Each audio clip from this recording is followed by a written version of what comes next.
Hey everybody, and welcome to the show. I'm your host, Tristan Lacroix. And I'm your other host, Brian Oliveira. And today we're going to be talking about Oculus 3 Connect, speaking with AR experiential randomness expert Diego Fiorentin from Squadability, and review two new editorial VR apps. Plus, we'll get to take on both HBO's new VR experience, Westworld, and Arkham's new VR game, Batman. So stick around. Stick around.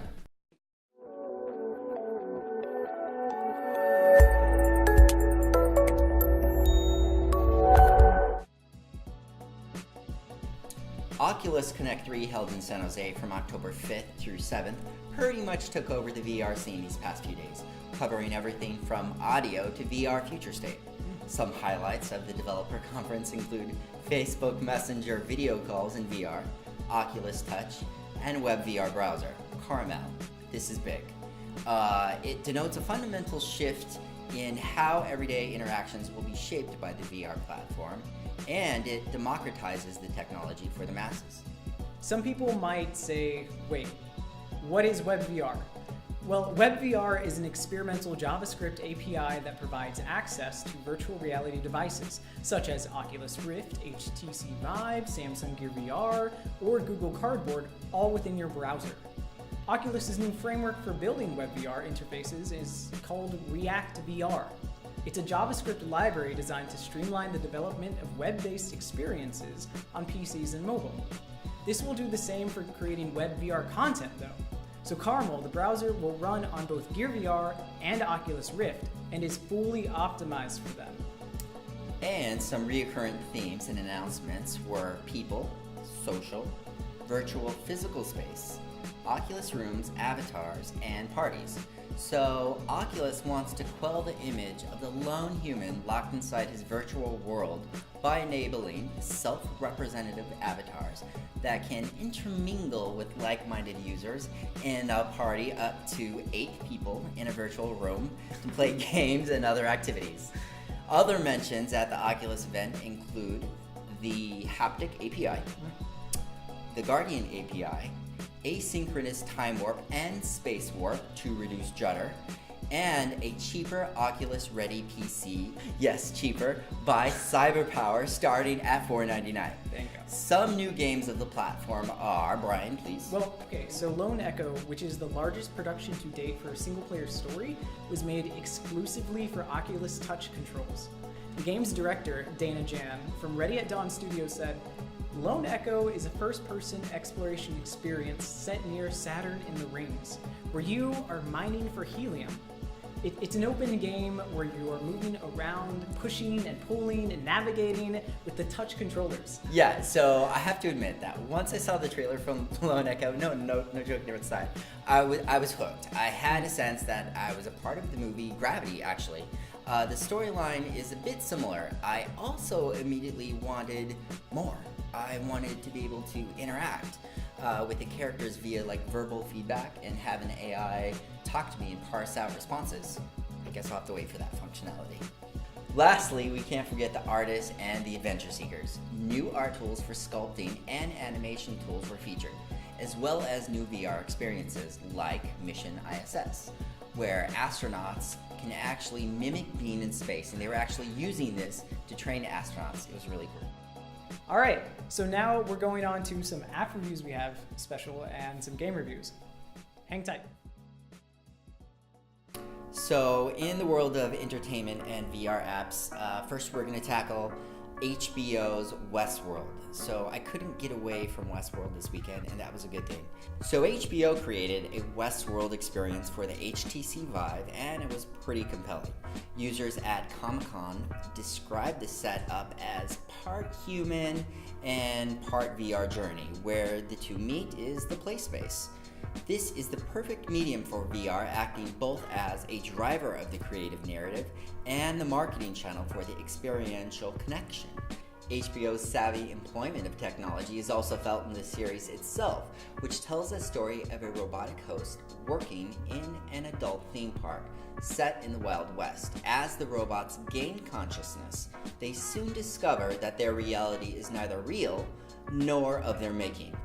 The sleek, sexy, and dark sci-fi action thriller is visually captivating and uniquely thought-provoking. Now on to Batman Arkham VR by Rocksteady Studios. Okay, so Batman Arkham VR is a VR video game where you get to play as the point of view of Bruce Wayne himself. It's a PlayStation exclusive, so to play it, of course, you need a PlayStation.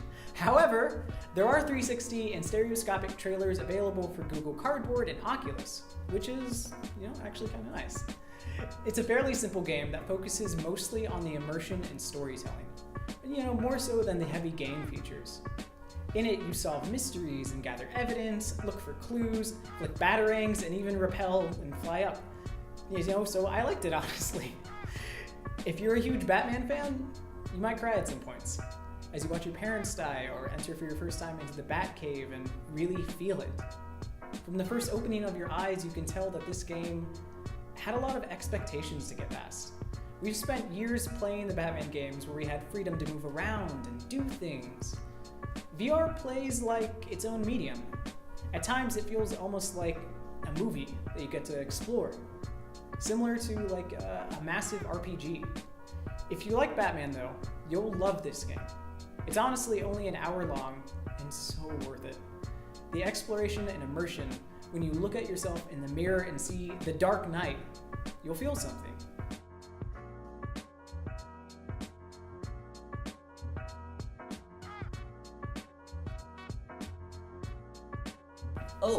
Oh, that's cool. I am looking at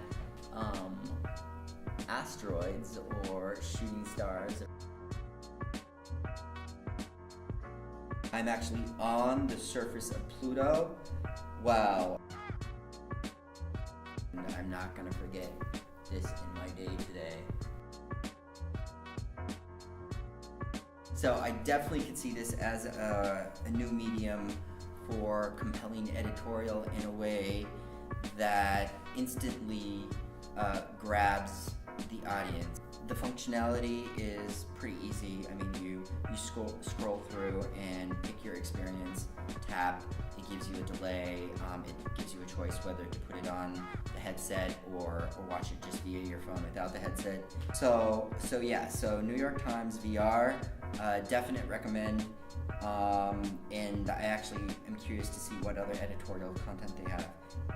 I would say this is more of a one-off compelling storytelling vehicle rather than like hard immediate news, of course, because you have to develop this content and take time to actually enjoy it. But I definitely would do this any break during my day if I wanted.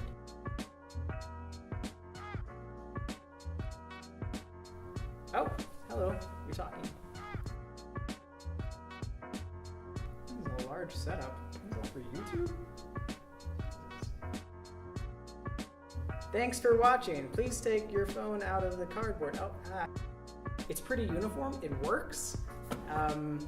So you're just able to scroll through the app. It's pretty seamless. I didn't encounter any bugs through it. It allowed me to see a lot of different various content pieces from sportsy types exposés as well as the recent Olympics, which was actually really fun.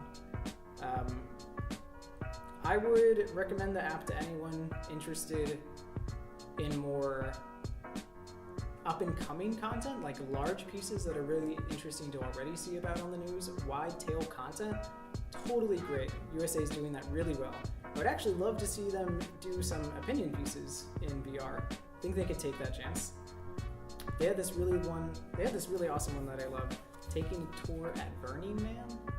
That was like, the way they threw in the voiceover in the slow motion felt a bit like Burning Man, so I really enjoyed that one.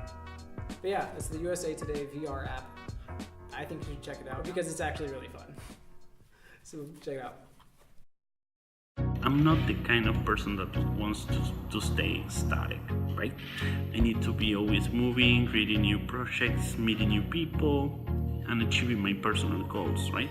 So I love the word randomness because it's a word that is pushing us to evolve, try new approaches, fail, start over again, and start over again until you polish what you're doing, and achieve a great result.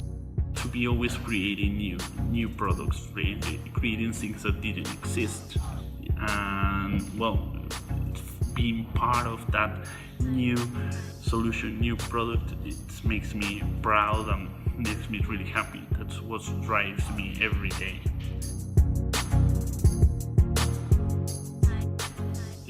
Squadability was born a year ago when after working for several years on the digital agency industry, we found out that most digital agencies don't have a good interaction between engineering and creativity.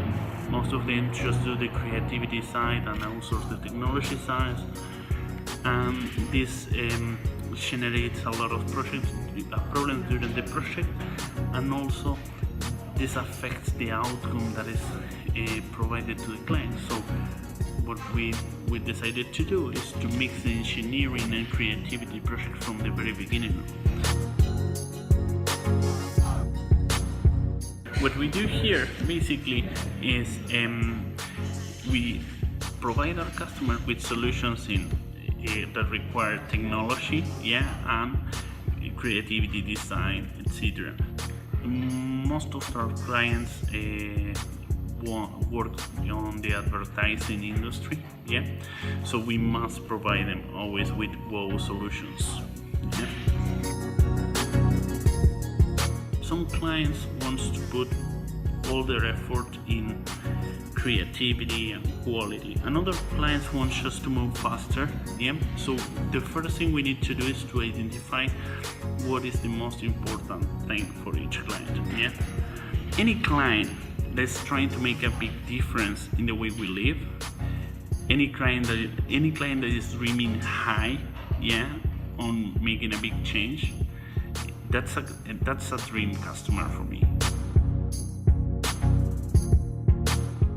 First of all, for any kind of project, the first thing we do is we just get face to face with the client and try to define what are the main goals for each project campaign, what it is that they are doing, and also, what is the target audience.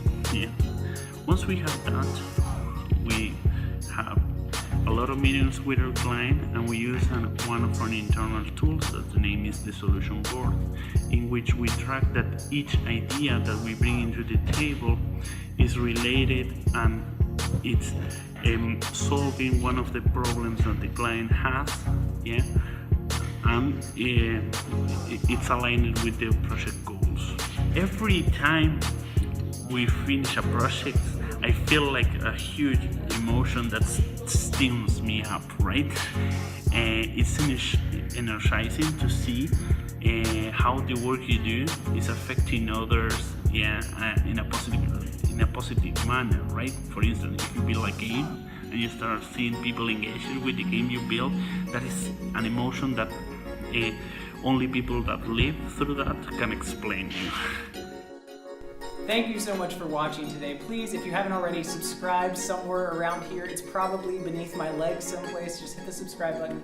Love you for it forever. Also, if you haven't already, follow us on Twitter, Facebook. Check out our blog and our Snapchat channel. We got interns doing amazing stuff there. We got amazing VRARA members coming up all over the place. Big shout out to USA Today for becoming our new VRARA NYC member. Thank you so much, and we look forward to future collaborations. Now, tune in next week. We'll have more interviews, more awesome content coming up. Please check it out. Thank you so much.